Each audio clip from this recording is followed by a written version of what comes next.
Hello friends, कैसे हैं आप सब लोग। मैं हूं Asifa and welcome back to my channel. आज की ये वीडियो बहुत ज़्यादा इंपॉर्टेंट होने वाली है। अगर आप लोग मामाअर्थ के प्रोडक्ट्स खरीदने की सोच रहे हो तो एक बार ये वीडियो ज़रूर से देख लेना, क्योंकि ये जो वीडियो है बिल्कुल भी स्पॉन्सर्ड नहीं है। और जो मैं एक्सपीरियंस आप लोगों के साथ शेयर करने वाली हूँ ना, तो शायद आप लोग प्रोडक्ट ना लो या फिर आपको थोड़ा आइडिया हो जाए कि आपको कौन सा प्रोडक्ट लेना चाहिए और कौन सा नहीं लेना चाहिए। तो यहाँ पर मैं सबसे पहले आपको इनका जो उपटन फेस वॉश है उसके बारे में बता देती हूँ। तो यहाँ पर आप देख सकते हैं कि ये जो प्रोडक्ट है 249 रुपीज़ में मुझे 100 ml रिसीव हुआ है। और इसके इंग्रेडिएंट जो हैं काफ़ी अच्छे इन्होंने इसमें इंग्रेडिएंट शो किए हुए हैं, जिसमें stearic acid, niacinamide, glycerine, coconut oil, carrot seed oil, walnut seed, saffron extract. तो बहुत अच्छे अच्छे इंग्रेडिएंट्स हैं। साथ ही डर्मालॉजिकली टेस्टेड है और जो एसएलएस और पैराबेन है वो भी इसमें नहीं है।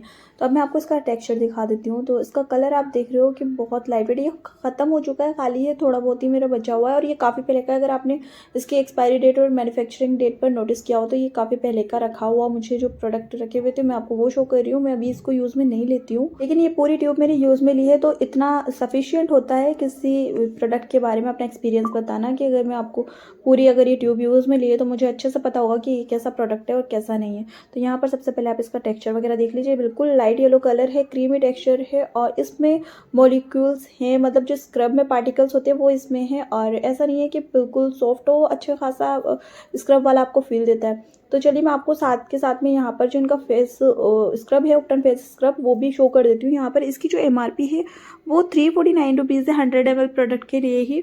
और इनकी जो शेल्फ लाइफ है वो 2 इयर्स है, आप देख सकते हैं। और वैसे भी एक्सपायर हो चुके हैं। ये प्रोडक्ट्स मैंने इसीलिए सिर्फ रखे हुए थे कि कभी आप लोगों के साथ शेयर कर दूंगी। और यहाँ पर इसके भी इंग्रेडिएंट्स वगैरह यहाँ बैग पर मेंशन किए हुए हैं, सेम वही कि डर्मालॉजिकली टेस्टेड है और सभी स्किन टाइप के लिए। ऐसा कुछ नहीं कि ऑयली स्किन के लिए या फिर ड्राई स्किन के लिए। लेकिन बिल्कुल केमिकल फ्री तो ये प्रोडक्ट्स नहीं होंगे, क्योंकि 2 साल अगर इसकी शेल्फ लाइफ है तो इसमें कुछ ना कुछ प्रिजर्वेटिव तो ऐड किए हुए होंगे। तो यहाँ पर आप देख सकते हैं जो इनका फेस वॉश था वो थोड़ा लिक्विड कंसिस्टेंसी है, जबकि थोड़ा सा थिक है इनका स्क्रब। लेकिन इसमें पार्टिकल्स इस हार्श हैं, जैसे अगर वॉलनट स्क्रब है, क्योंकि ये तो अगर आपने एवर यूथ वगैरह का अगर यूज़ में लिया हो उसी तरीके के, माइल्ड बिल्कुल भी नहीं है। और मेरे तो ये समझ में नहीं आया, जब इन्होंने अलग से जब फेस स्क्रब बनाया है तो फिर फेस वॉश में डालने की क्या ज़रूरत है इनको ये पार्टिकल्स। क्योंकि जब फेस वॉश होता है हम स्किन पर अच्छी तरीके से अप्लाई करते हैं। आइज़ होती है, आइज़ एरिया पर, लिप्स के आसपास सब जगह हम अप्लाई करते हैं, जबकि स्क्रब को नहीं कर सकते। तो मेरे तो यही समझ में नहीं आया। इसको मैं रेगुलर बेसिस पर यूज़ ही नहीं कर पाती थी इस फेस वॉश को, क्योंकि जब भी मुझे फेस वॉश करना होता तो मुझे बहुत ध्यान रखना पड़ता था, क्योंकि इसको किसी भी तरीके से लेके मैं फेस पर अप्लाई नहीं कर सकती थी, अदरवाइज मुझे स्क्रैचेस वगैरह हो सकते थे आइज़ के आसपास। लेकिन इसमें ये है कि जो इसका फेस स्क्रब है, अगर आप इसको अप्लाई करोगे तो थोड़े मतलब जब यूज़ में लोगे तो आपको ब्राइटनिंग इफेक्ट दिखाई देगा उसको वॉश करने के बाद, लेकिन वो कुछ ही देर के लिए टेम्परेरी है। आप जब भी अपना मॉइस्चराइजर वगैरह अप्लाई करोगे तो जैसा आपका फेस है वैसा ही हो जाएगा। तो ऐसा बिल्कुल भी एज्यूम मत करना कि इससे आपकी स्किन परमानेंटली ब्राइट या फिर ग्लोइंग हो सकती है। वैसे भी स्क्रब कोई सा भी आप यूज़ करोगे तो आपकी स्किन थोड़ा सा इवन और सॉफ्ट भी फील होती है, किसी भी ब्रांड का आप यूज़ में लोगे। तो ये मैं अपना हाथ सही रख के चेक कर रही हूँ, क्योंकि किसी किसी डायरेक्शन में मेरी उंगलियाँ बहुत ज़्यादा मोटी है और हाथ भी मोटे मोटे दिखाई देते हैं, इसमें पता नहीं क्या चक्कर है। तो चलिए हाथ को तो छोड़ते हैं, बात कर लेते हैं हम प्रोडक्ट्स की फिर से। तो अगर आप इनमें से कोई प्रोडक्ट लेना चाह रहे हो तो आप एक ही प्रोडक्ट ले लीजिए, क्योंकि इन दोनों ही प्रोडक्ट्स का काम आपको एज ए स्क्रब की तरह ही लगेगा। और स्क्रब में जो इनका मेन स्क्रब है उसमें जो मॉलिक्यूल्स है या पार्टिकल्स होते हैं, स्क्रब पार्टिकल्स, वो ज़्यादा क्वांटिटी में है, जबकि इसमें कम क्वांटिटी में। अगर आपको एक माइल्ड फेस स्क्रब चाहिए तो आप इनका फेस वॉश यूज़ में ले सकते हो, लेकिन अगर आप फेस वॉश की तरह इसको यूज़ में लोगे तो शायद ना कर पाओ, क्योंकि हम इतना ध्यान नहीं रखते हैं। आईलिड्स पर भी लगता ही है फेस वॉश जब हम करते हैं, तो उसमें माइनर कट्स वगैरह लगने के चांसेस बहुत ज़्यादा रहते हैं इसमें। तो मैं इनके दूसरे प्रोडक्ट के बारे में भी आपको बता देती हूँ। मामाअर्थ का ये ऑनियन शैम्पू है, जिसकी एमआरपी आप देख सकते हैं 349 रुपीज़ है। और ये 250 ml प्रोडक्ट मुझे यहाँ पर रिसीव हुआ है। इसके भी सारे इंग्रेडिएंट्स अगर आपको यहाँ पर दिखाई दे जाएंगे, जैसे कि ये क्रूल्टी फ्री है, डर्मालॉजिकली टेस्टेड है, पैराबेन एंड सल्फेट, जैसे कि आप ऊपर मेंशन किया हुआ देख सकते हैं, with onion and plant keratin. अब केराटिन का नाम सुनते ही तो आपको क्या एज्यूम करते हो आप लोग, बहुत सिल्की शाइनी हेयर और स्ट्रेट से हेयर, ऐसा दिमाग में आता है। लेकिन मैंने जब जब इस शैम्पू से हेयर वॉश किया है ना, मेरे बाल इतने रफ एंड ड्राई फील होते हैं, जैसे नॉर्मल जो रेगुलर शैम्पू आते हैं मैं उनसे भी करती हूँ, मेरे बाल बहुत सिल्की से फील होते हैं। लेकिन इस वाले शैम्पू से जब भी मैंने वॉश किया, पता नहीं मुझे नहीं समझ में आता है कि ये ऐसा क्यों है, मुझे ही सूट नहीं करता या किसी और के साथ भी ऐसी प्रॉब्लम है। अगर आप लोगों में से किसी ने भी इसको यूज़ में लिया है तो आप अपना एक्सपीरियंस एक बार कमेंट सेक्शन में ज़रूर से बताना। ऐसा मुझे इसका कोई बेनिफिट भी दिखाई नहीं दिया। मेरे हेयर फॉल जो था उसमें भी कोई ऐसा अलग से कोई कमी दिखाई नहीं दी, बल्कि जब बाल आपके रफ़ एंड ड्राई होंगे तो मुझे ऐसा लगता है कि वो ज़्यादा निकलते हैं, मतलब बाकी दिनों के कंपैरिजन में। जब आपके बाल सिल्की होते हैं तो वो इतना नहीं टूटते हैं, जबकि जब आपके हेयर्स रफ़ एंड ड्राई होते हैं उस टाइम पे जब आप कॉम्ब करते हो तो बहुत ज़्यादा हेयर फॉल होने लगता है। तो मुझसे कोई अगर इसके लिए एक्सपीरियंस है, कोई मेरी राय पूछता है, मुझे तो बिल्कुल पसंद नहीं आया। शायद आप लोगों को सूट कर रहा हो, आपको पसंद आ रहा हो। मैं अपना एक्सपीरियंस शेयर कर रही हूँ, मेरे साथ इन प्रोडक्ट्स का कैसा एक्सपीरियंस रहा था या मुझे कैसे लगे थे, मुझ पर कैसा इन्होंने इफेक्ट किया था, वो सब मैं आप लोगों को बता रही हूँ, ठीक है। अगर आपको कुछ अलग एक्सपीरियंस हो तो आप कमेंट में बता सकते हैं। और यहाँ पर एक और प्रोडक्ट मैं दिखा रही हूँ, ये भी हाल ही है। ये सारे प्रोडक्ट मैंने पहले यूज़ दिए थे, लेकिन अभी मामाअर्थ का फिर से मैं खुद परचेज़ कर रही हूँ। तो ये वाला देख सकते हैं बिल्कुल खाली है। ये वाला प्रोडक्ट जो है मैंने 499 रुपीज़ में लिया था। ये उपटन फेस मास्क है। अभी तो स्मिटन पर ये वाला बहुत अच्छा मतलब एक बेनिफिट है सबके लिए कि आप सारे प्रोडक्ट्स को ट्राई कर सकते हैं। यहाँ पर मैंने फुल साइज़ प्रोडक्ट लिया था, लेकिन अभी अगर आप चाहो तो इसका जो सैम्पल प्रोडक्ट है वो स्मिटन से मंगा कर ट्राई कर सकते हो। तो यहाँ पर इसमें भी सारे जो भी इसके इंग्रेडिएंट्स हैं सब कुछ यहाँ बैग पर मेंशन किए हुए हैं।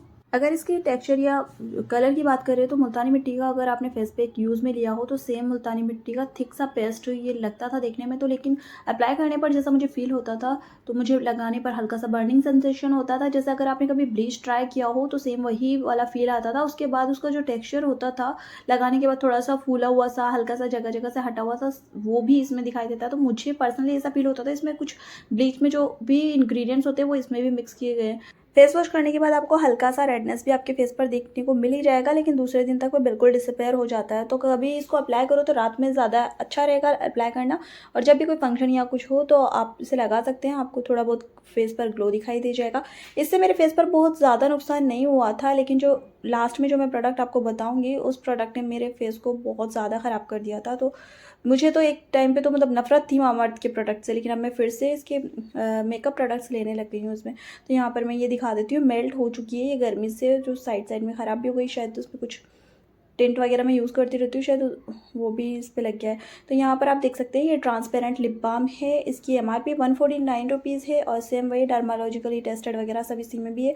लेकिन ये भी वैसलीन बेस्ड प्रोडक्ट है, मतलब इसको अप्लाई करोगे तो आप थोड़ी देर के लिए तो आपको मॉइस्चर प्रोवाइड करेगी। उसके बाद आपके अगर लिप्स फटे हुए हैं तो मुझे ऐसा लगता है ये बाद में ज़्यादा ही ड्राइनेस देने लग जाता है लिप्स को, और बार बार उसको अप्लाई करते रहना पड़ेगा, और मुझे कोई रिलीफ बिल्कुल नहीं मिलता जब भी मैं ड्राई लिप्स पर अप्लाई करती हूँ, बल्कि मुझे पता नहीं क्यों थोड़ा सा ज़्यादा ही ड्राई लिप्स लगने लग जाते हैं। इससे अच्छा अगर इसी बजट में आप लेना चाहते हो तो आप बायोटिक का लिप बाम यूज़ में ले सकते हो। वो काफ़ी सही है, आपको अच्छा खासा मॉइस्चर प्रोवाइड कर देगा, और अगर आपके लिप्स क्रैक है तो उसको भी हील कर देगा। ये तो बिल्कुल ज़ीरो रिजल्ट देखने को मिलते हैं मुझे, और जबकि मैं बहुत ज़्यादा एडिक्टेड हूँ तो मैंने बहुत सारी लिप बाम ट्राई की हुई है।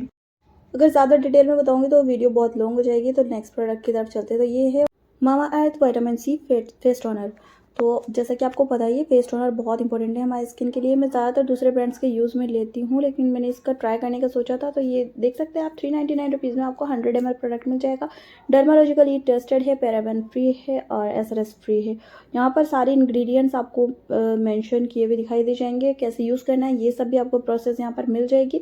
वैसे आपको पता ही होगा कि फेस वॉश करने के बाद हमें टोनर लगाना होता है, ताकि आपके जो पोर्स है स्किन के वो ठीक हो जाए, या फिर जो स्किन का पीएच बैलेंस है वो लेवल में रहे। इसके अलावा भी बहुत बेनिफिट्स होते हैं, तो इसको कंटिन्यू यूज़ में लेना चाहिए टोनर को। लेकिन ये वाला टोनर जो है इसने मेरे फेस पर क्या इफेक्ट दिखाया ये मैं आपको बता देती हूँ।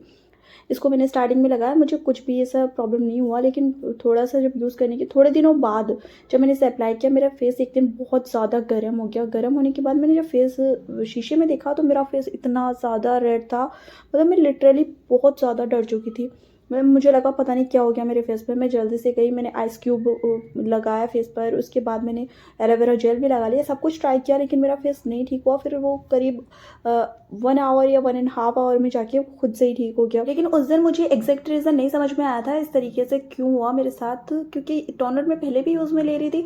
तो मुझे 1-2 प्रोडक्ट में जो इसके साथ में यूज़ में ले रही थी, मैंने दूसरे तीसरे दिन उनको बंद किया और इसको ट्राई करती रही, लेकिन हर बार मेरा यही होने लग गया। मतलब मेरे जो स्किन केयर रूटीन में करती थी फॉलो, उसके बाद बिल्कुल मेरा फेस एकदम गर्म हो जाता था, बहुत ज़्यादा हाथ लगाने पे भी गर्म। और फेस को जब मैं शीशे में देखती थी तब तो मेरा फेस एकदम लाल जैसे जल नहीं जाता।